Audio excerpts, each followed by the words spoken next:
Las noticias maravillosas es que volvemos a ir de acuerdo con la agenda. ¿Hay alguna pregunta ineludible que tengáis? Hemos tenido algunos debates, pero tenemos todavía 10-15 minutos.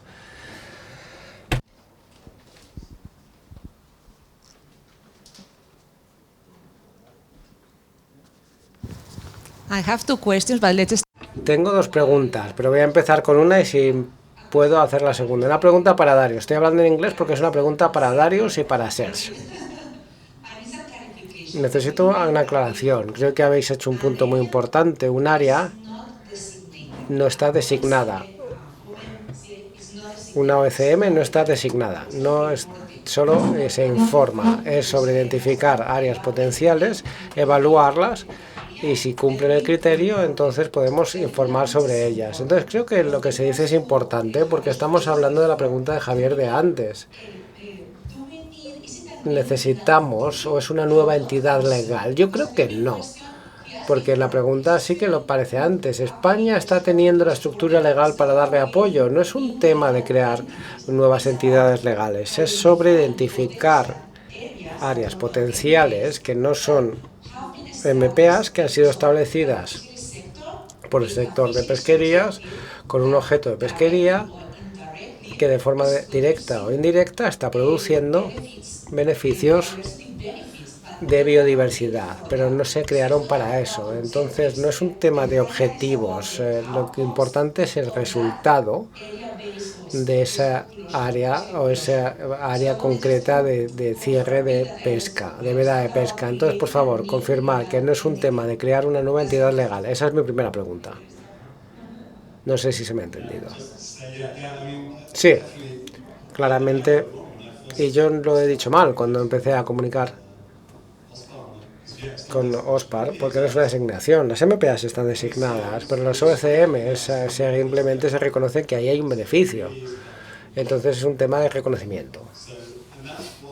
Y por eso sigo sin entender bien el proceso de consulta, porque si no cambia nada, las partes interesadas no se ven afectadas. Si es una medida que lleva 10 años y se reconoce que está teniendo beneficios, creo que lo importante, tanto con el tema de consulta, en el tema de consulta es la percepción. Las partes interesadas pueden etiquetarlo como ECM y a lo mejor se les van a pedir, piensan que se les van a pedir más cosas en lo que se refiere a protección de biodiversidad, pero ese no es el caso. Evidentemente creo que puede llevar a otros desarrollos y por eso considero que tiene un sentido que se consulte. Pero bueno, al final es simplemente reconocerlo, no es un proceso legal, tanto como, mira, tengo un beneficio y voy a decírselo a CBD. Pero el Estado tiene que hacerlo en nuestro caso. ¿Eso es toda tu pregunta? Sí, sigo después. ¿Alguien más tiene alguna pregunta? La verdad es que así suena muy bonito, pero si lo que queremos es que ese mecanismo o sistema de las OECMs tenga un valor a la hora de reportar que estamos cumpliendo con nuestro compromiso del 30%, tenemos que darle algún tipo de marco jurídico, no sé cómo, no sé si con una declaración, un reconocimiento oficial, pero para hacer un reconocimiento oficial de algo así hay que tener una idea clara de cómo y por qué puedo hacer ese reconocimiento oficial. No hacerlo nos va a dejar en un limbo, no voy a decir jurídico, pero en un limbo en el que alguien pueda decirte, mira, yo no te lo reconozco, porque no hay un criterio detrás. Y creo que eso es un problema que las OECMs tendría que solucionar para que pudieran ser. Yo estoy pensando en España, a mí el resto del mundo en este momento me preocupa poco. Intentar ver cómo podemos incorporar eso al sistema de conservación del medio natural que tenemos en España. Y eso tengo mis dudas, y eso es lo que habría que trabajar un poquito más.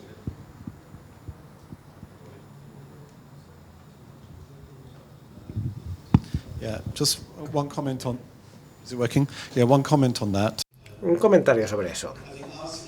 Creo que nuestra situación en alta mar es diferente porque reconocemos, o sea, sabemos cuando hay un ECM, sabemos que eso no va a parar las autoridades de los fondos marinos no les va a parar.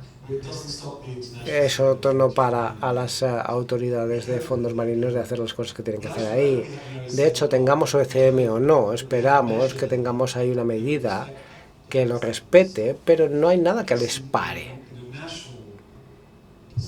En nivel nacional se puede querer decir que una vez que se reconoce como OECM, otros ministerios en España pueden respetarlo y no hacerlo, pero eso es una discusión interna realmente.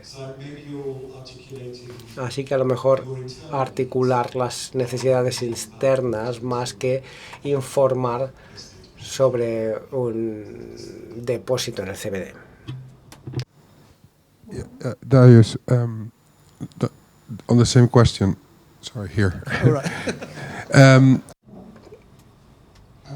Una pregunta, te iba a preguntar exactamente sobre eso, un poquito más, para que lo elabores, para que abundes. No sobre tu tema, sino algo cercano. Hay esta interacción con otra capa que has mencionado también brevemente, que es la plataforma continental, que es una jurisdicción nacional con una internacional sobre la columna de agua. De hecho, hay cierres en la parte inferior del continente, de la plataforma continental, que no se está respetando a nivel de pesca y al contrario que la exploración de petróleo. Y esto crea un problema jurisdiccional muy complicado. ¿Cómo ves que esto funciona a nivel internacional? Porque ya lo has mencionado con el ICE, pero ¿quién va a determinar el MPA? Si tendremos un MPA como una actividad no es solo un acuerdo de algunas naciones, sino de muchas entidades internacionales, y nadie decide no respetarlo porque esto es internacional y se ha firmado, etcétera. Entonces, eso hará que no sea un OECM. Un OECM será siendo o no será siendo un OECM si las pesquerías están pero los otros no. Eso es muy complicado y no quiero utilizar el enfoque ecosistémico, porque entonces hay que hablar de lo que es un ecosistema en ese sentido. Vale, han sido varias preguntas juntas en relación con las plataforma continental. Hay cierres e intentamos encontrar la forma en la que se puede formular con algo más de poder en la toma de decisiones, pero otras partes pueden aceptarlo o no. Entonces creo que es un tema que no está resuelto independientemente de que haya plataformas continentales. Y si hay, Noruega, por ejemplo, ha declarado que va a realizar actividades mineras en la plataforma continental y esperamos que no sea en las áreas cerradas o en las restringidas. El caso es que es una pregunta abierta en ese sentido. En relación con la interacción general con los MPAs, y no, esto es otra cosa que también hay que ver. Entonces espero que BBJ ayude a articular la discusión entre los diferentes sectores, por lo menos en alta mar, pero no se puede garantizar. Si, por ejemplo, en las áreas cerradas deciden minar ahí, perdemos esos ECMs porque si se elimina si hay deterioro, entonces se eliminan, en el sentido de estas esponjas que existen ahí y el proceso CBD. Entonces ahora ya no serían OECMs porque algunos de ellos han desaparecido. Entonces no es un concepto que sea muy familiar para el concepto de los OECMs, que no es para siempre, pero creo que somos bastante realistas y pragmáticos. Si existe daño y ya no es un OECM.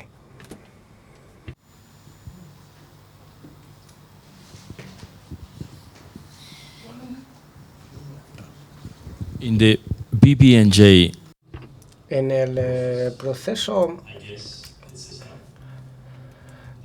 BBNJ, entiendo que es lo mismo, el 30x30, son tanto los MPAs. A pesar del informe del BBC, hay que garantizar el 30x30 y si no, no es parte de eso.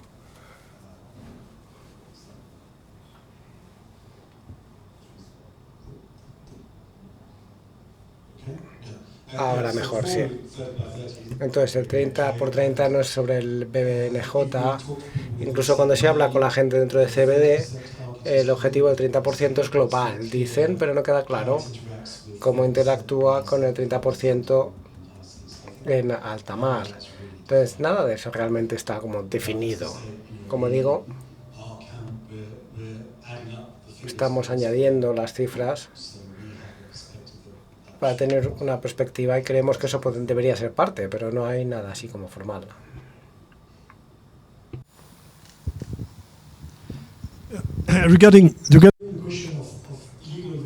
En relación con la pregunta de legal con no legal, en relación con los instrumentos, hay mucho debate, lo lleva viendo durante los últimos 50 años sobre cuál es más eficiente. Si se hace que sea obligatorio a nivel legal y la gente no lo firma, no lo hagas, y entonces el instrumento no aparece y no sale, y entonces no tienes nada. O si de hecho la historia lo que nos demuestra es que con mucha frecuencia los instrumentos voluntarios han sido mucho más eficaces que los que son obligatorios o vinculantes en general y en el largo plazo. Pero en cualquier caso, creo que tenemos que recordar que una gran cantidad de MPA, si no la mayoría de ellos, no son eficaces, están sobre el papel, a pesar de que sean legales. Y muchas de las medidas pesqueras que se han aplicado y que se llevan aplicando durante un siglo funcionan muy bien a pesar de que sean solo medidas pesqueras. Entonces, cuando habla de OCMs pesqueros, hay medidas que son parte del plan de gestión, que están siempre ahí, que están financiadas, que se han investigado, que son eficaces y que se han estudiado. Y lo que tenemos que descubrir es si tienen un impacto en la biodiversidad que sea importante considerar, o si no, si se puede hacer algo para mejorarlo rápidamente. Pero hay cosas que cuando se habla de MPAs no se tienen. Por ejemplo, imaginemos que quieres proteger las tortugas y tienes un OCM, digamos, para proteger pastos marinos donde hay tortugas. Entonces vas a tomar medidas dentro del OCM para proteger a las tortugas. Vale. Y en cuanto las tortugas se piran, las van a matar los trollers. Que esto es una locura. ¿Qué pasa? Porque en cuanto sale el OCM, la matan los trollers. Mientras que si se piensa en una pesquería, la gestión del OCM y la gestión de la pesquería están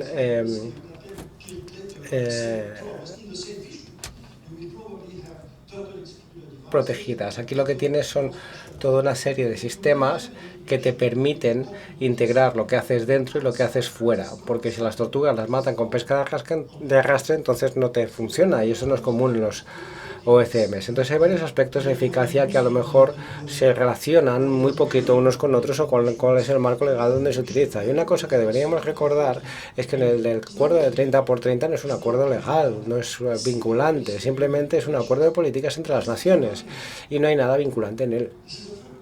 Y esto es un hecho.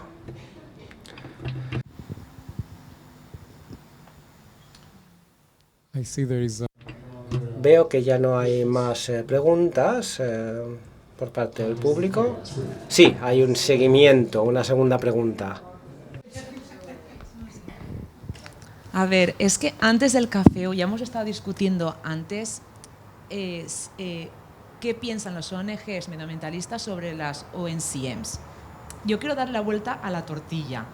A ver, la última diapositiva de Amber, de la FAO, lo ha dicho claro. Las ONCM son una oportunidad para el sector pesquero, una para contribuir a los objetivos globales, que no solo contribuyan las MPAs, sino que también las ONCMs, y segundo, para reconocer esfuerzos de gestión pesquera que de alguna manera preservan biodiversidad. Lo ha dicho claro. Entonces, ya que aquí está el sector pesquero, Secretaría de Pesca, no me voy con un mensaje claro. ¿Lo veis como oportunidad? ¿Lo veis como una amenaza? Pues me gustaría entender un poquito vuestras perspectivas, ya que estáis aquí. Gracias. Yo te respondo como sector pesquero. Si no lo viéramos como una oportunidad, a lo mejor no estábamos aquí hoy. Y por eso hemos querido organizar este evento en el marco de Intemares, para que todos los que formamos parte de este proyecto y los que tienen algo que decir sobre estos temas se enteren de la mano de los mejores expertos que podemos conocer en la materia sobre qué es, aunque a lo mejor podamos seguir teniendo alguna duda cómo lo vamos a aplicar en España, pero por lo menos iniciar el debate. Claramente lo vemos como una oportunidad en el sentido que tú dices, de que se están, y las presentaciones que han hecho desde la Secretaría General de Pesca lo muestran, complementarias a la de los demás. Se han adoptado un montón de medidas de gestión que implican conservación, pero eso en este ámbito no se está reconociendo, en el ámbito de las áreas marinas del 30x30. Y a nosotros nos parece fundamental que se reconozca, entre otras cosas porque le daría también un valor a todos los esfuerzos realizados por el sector que hoy en día a lo mejor no se está dando. y a lo mejor más de uno de los que decía el director de Pesca de Asturias, que está ya harto de todas las presiones que tenemos y quiere desguazar los barcos porque no ve ningún futuro, no porque los stocks estén mal, porque están muy bien, en general, aunque hay excepciones, sino porque ya no aguantan más la presión que hay, por las miles de normas que tenemos que cumplir que aburren a cualquiera. Entonces, esto sería desde luego una forma de reconocerlo.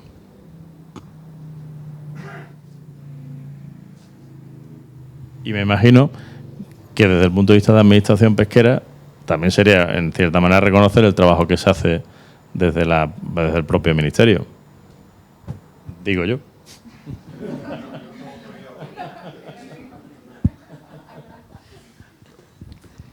Con perdón de ser un pesado, que lo soy, yo creo que el tema de las OECM es lo que decíamos antes, es una manera a lo mejor de meter a todas esas etiquetas que vimos antes por parte de IO, tal. Pero si tú, por ejemplo, coges la cordillera cantábrica, o sea, la submarina, digo, la cornisa cantábrica, el caladero cantábrico, y le metes, como hemos visto en las presentaciones, los cierres de las 87 zonas, por llamarlo de alguna manera, que son aquellas que están a más de 400 metros en fondo de tal. Claro, tú eso lo haces los cierres al norte y son pues estepas o llanuras donde puedes hacer unos cierres más, son cañones y tal, pero es más fácil de hacer. Yo a veces le digo a la gente que lo que tienen que visualizar es que lo que está debajo del agua, enfrente de la cornisa cantábrica, es muy parecido a lo que está por encima. Son muchos picos, valles, entonces tú en el momento que pongas un cuadrado vas a cerrar un pico, un valle, un río, una ciudad, y eso lo hace muy difícil. Y además es un caladero que no es para pesca industrial o pesca lejana, es gente que sale con barquitos del día a pescar con palangre, pero que le afectan los cierres. Yo creo que cualquier figura que permita una flexibilidad, y no digo flexibilidad en el sentido de hacer trajes a medida tampoco, pero sí una flexibilidad en ciertas zonas de gestión y que eso se reconozca como protección, va a ayudar mucho a una realidad, salvo que estemos dispuestos, y esto es una decisión con la que yo no estaré de acuerdo, pero que puede tomar la sociedad, que es decir, bueno, en esta zona desaparece la pesca y da igual las circunstancias, pero bueno, ahí va a haber implicaciones también socioculturales, históricas y en el caso de la pesca europea de fijación de población en las cornisas que son zonas periféricas. O sea, es que esto hay que verlo, ¿no? Es muy complicado, o sea, a veces hacer cuadraditos en un mapa, que es lo que pasa muchas veces cuando se hace una área marina protegida, simplificando demasiado, está muy bien, pero es mucho más complicado que eso. Y si encima añades lo que dice Irusta, uno de los investigadores del IEO que se dedica a esto, dice, claro, cuando se definió lo que era un UME hace 20 años, meter un submarino de estos rover autónomo ahí abajo costaba un pastón, y lo hacías una vez cada 1000 años y en pocos sitios. Y además la definición de las cámaras era la que era y veíamos muchas cosas que pensamos que eran muy escasas.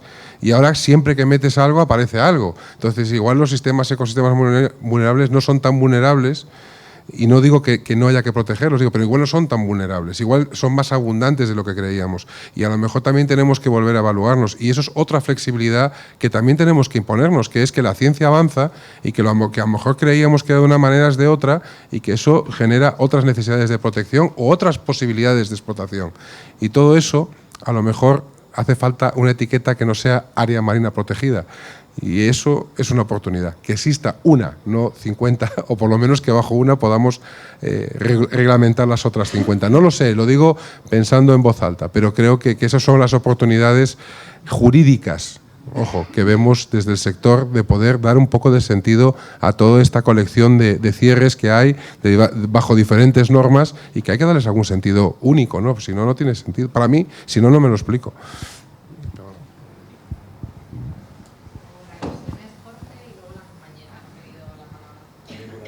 Sí, bueno, yo sí quería un poco comentar sobre lo que se ha dicho. Yo creo que después de lo que se ha comentado hoy, creo que las OECM suponen una oportunidad, ya no solo para cumplir con los objetivos que tiene España y el resto de países para cumplir con sus objetivos, sino también para salvaguardar la biodiversidad, ¿no?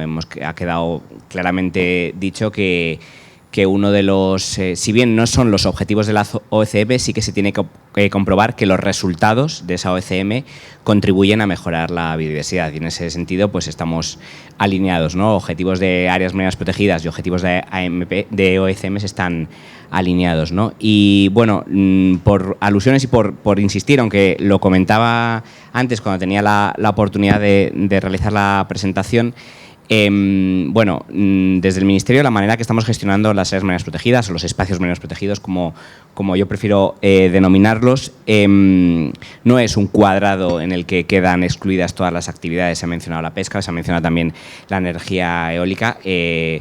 La mayor parte o prácticamente la totalidad de los espacios, de las figuras que se han utilizado para, digamos, aplicar este objetivo, llegar a alcanzar este objetivo, es la figura de la Red Natura 2000, que es una figura que en su ADN viene la necesidad de compatibilizar actividades y usos humanos. Tenemos el 30% de la superficie de Red Natura en tierra y vamos hacia el 30% quizás en medio marino, y no es, digamos, generar espacios de reservas integrales, sino es buscar esa compatibilización teniendo en cuenta cuáles son los objetivos perseguidos de conservación por cada uno de los espacios protegidos, que no son siempre iguales, no son los mismos los objetivos perseguidos por un parque nacional que por una figura Red Natura 2000 que por una reserva integral, ¿no? Entonces, bueno, el enfoque que tenemos, y es un poco el mensaje que trataba de trasladar, es que tenemos que identificar a la hora de delimitar un espacio protegido cuáles son los objetivos de conservación y que las medidas vayan destinadas a esos objetivos. Un enfoque aplicado, asociado específicamente a alcanzar esos objetivos y, por lo tanto, definir unas medidas que permitan alcanzar esos objetivos, que pueden pasar por, evidentemente, cerrar determinados caladeros, determinar zonas cuando allí lo requieran, cuando allí se requiera para lograr los objetivos, pero huimos de prohibiciones genéricas que se apliquen a todo el espacio protegido. Es decir, no tiene que verse el polígono, digamos, desde la superficie como un polígono con esa forma, pues ese cuadrado, sino que tenemos que ir a ese detalle, bajar a profundidad y ver el detalle de esos valles, esos picos que comentaba Iván. Gracias.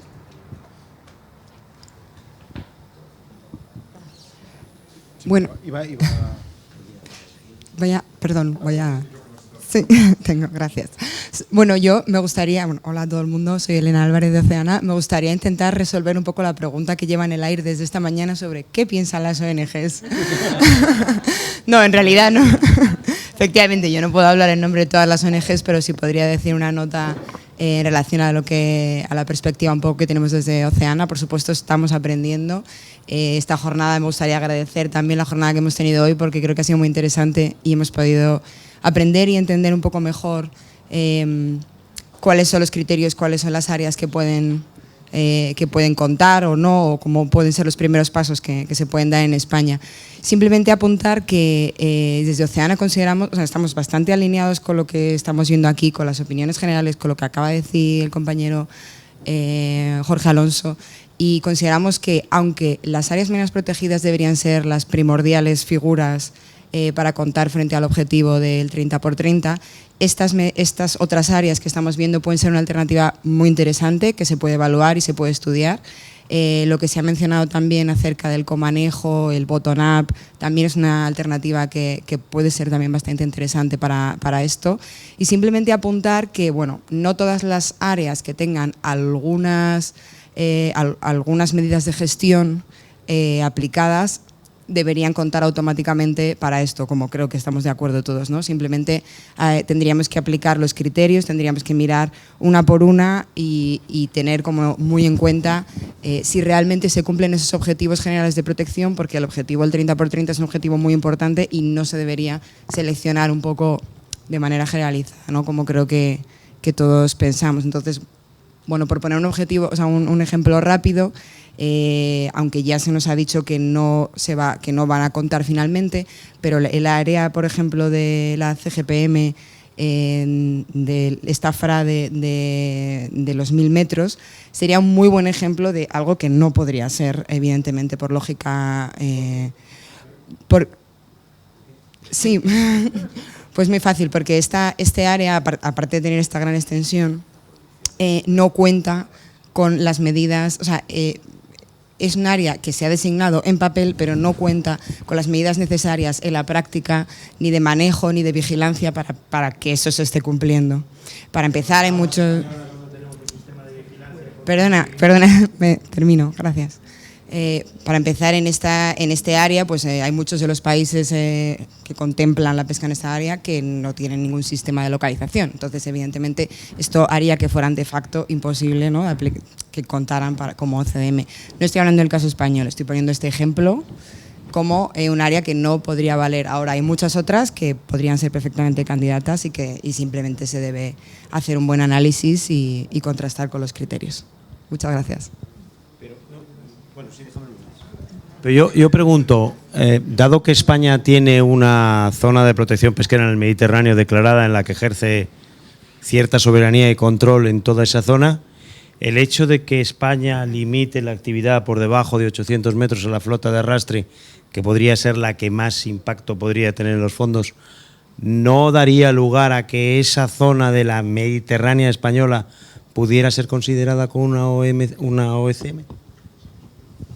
Pues la verdad es que es una cosa que entiendo que se debería explorar. Ahora mismo no tengo esa respuesta. Lo que sí que creo es que esta medida, y aquí mi conocimiento es limitado, pero hasta donde tengo entendido esta medida está siendo aplicada este año y es posible que el año que viene no se aplique o no cuente como... Esto es de acuerdo al West Mediterranean Map, pero igual es una cosa que nos estamos yendo un poco. La de los 1000 metros ya está aplicada desde hace cuántos años tenemos la prohibición de 1000 metros. No, en aguas nacionales, yo estoy hablando de las aguas nacionales, zona de protección pesquera. No, yo me refiero a la zona nuestra, porque a mí lo que hagan los turcos y los chipriotas me preocupa, pero no es lo importante. Yo, como España, como Miteco y como Pesca, tenemos un compromiso político llegar al 30% de protección o de medidas de protección. Nadie puede decir que España no lo esté haciendo básicamente con AMCs y con zonas Red Natura, porque, Jorge, si no me equivoco, tenemos el 21 y lo que está en cartera vamos a llegar al 25, ¿vale? Pero es verdad que en esa zona ya había una prohibición de 1000 metros, ahora hemos subido 800, solo con la zona de protección de 1000 metros, creo que abarcamos una superficie importante del Mediterráneo de aguas profundas en las que directamente al sector pesquero se le ha dicho, ahí no se trabaja. Entonces, si eso es una manera de conservación que puede ser considerada como una OECM, pues es bueno tenerlo en la cabeza como algo futuro, porque evidentemente ocupa una zona del Mediterráneo muy importante en la que de momento ya no va a haber una actividad que pueda deteriorar el fondo, y eso es conservación a fin de cuentas. Entonces, cuando has dicho lo de todas las zonas, yo lo entiendo, estamos hablando de zonas internacionales en las que no todo el mundo respeta, pero yo estoy hablando de una zona de aguas españolas controlada por España en la que no entra a pescar ningún barco sin nuestra autorización, y creo que sería una de las zonas que más rápido podría entrar o aplicar, si quieres, para que se pueda ser considerada en el futuro una OECM. Una pregunta súper rápida. Maybe just a very short. Una última pregunta final.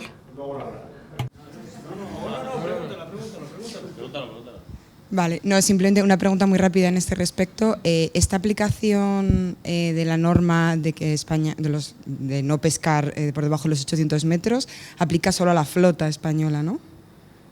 Pero en nuestras aguas a todas, a todo el mundo. O sea, es dentro de las aguas, o sea, es las aguas españolas y, o sea, no puede haber flota de otros países entrando aquí. Vale, gracias por la aclaración.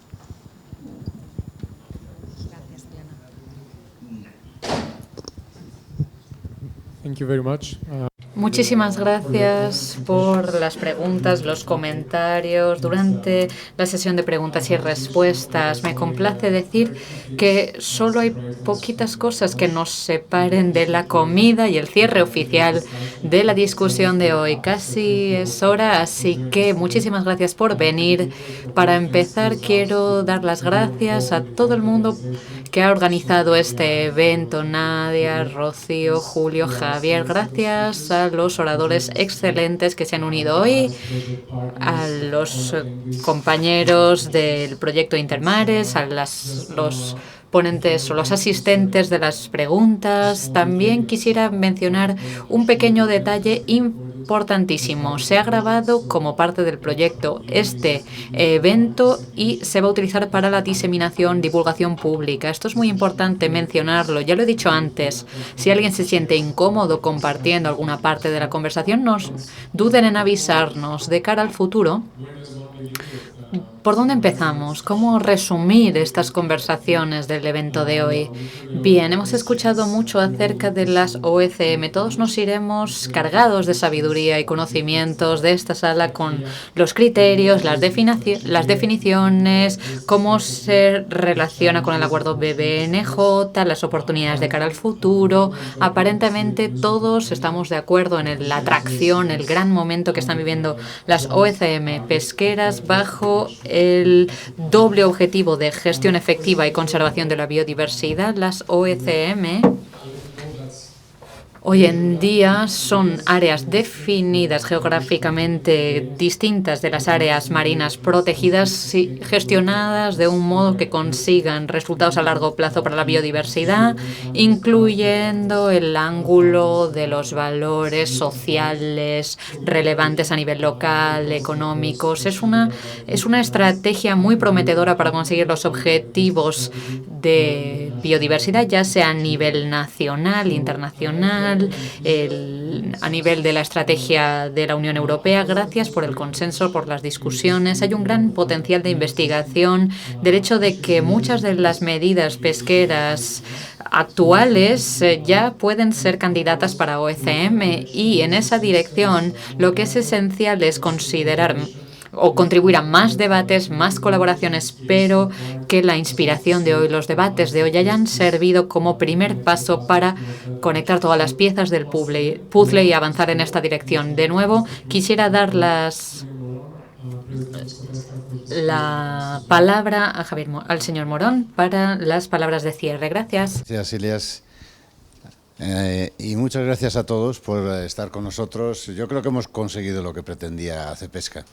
El abrir el diálogo, el dar a conocer un concepto que lleva desde ya 14 años encima de la mesa de la gestión pesquera y que podemos empezar a considerar como elemento y oportunidad, como bien apuntábamos todos, para el sector pesquero, y que esperamos que las evaluaciones científicas de nuestros amigos del IEO, que bien apuntaban además a esa clarificación de términos en los cuales nos aclaremos todos de qué se puede considerar por una zona marina protegida, qué se puede considerar una reserva natural, cómo se puede trabajar con todo ello, va a facilitar la vida de los pescadores. Y los pescadores, como decimos, siempre estamos en primera línea de fuego como guardianes del mar, intentando hacer lo mejor posible el trabajo del que vivimos y contribuir en lo que se pueda en la preservación de la biodiversidad marina.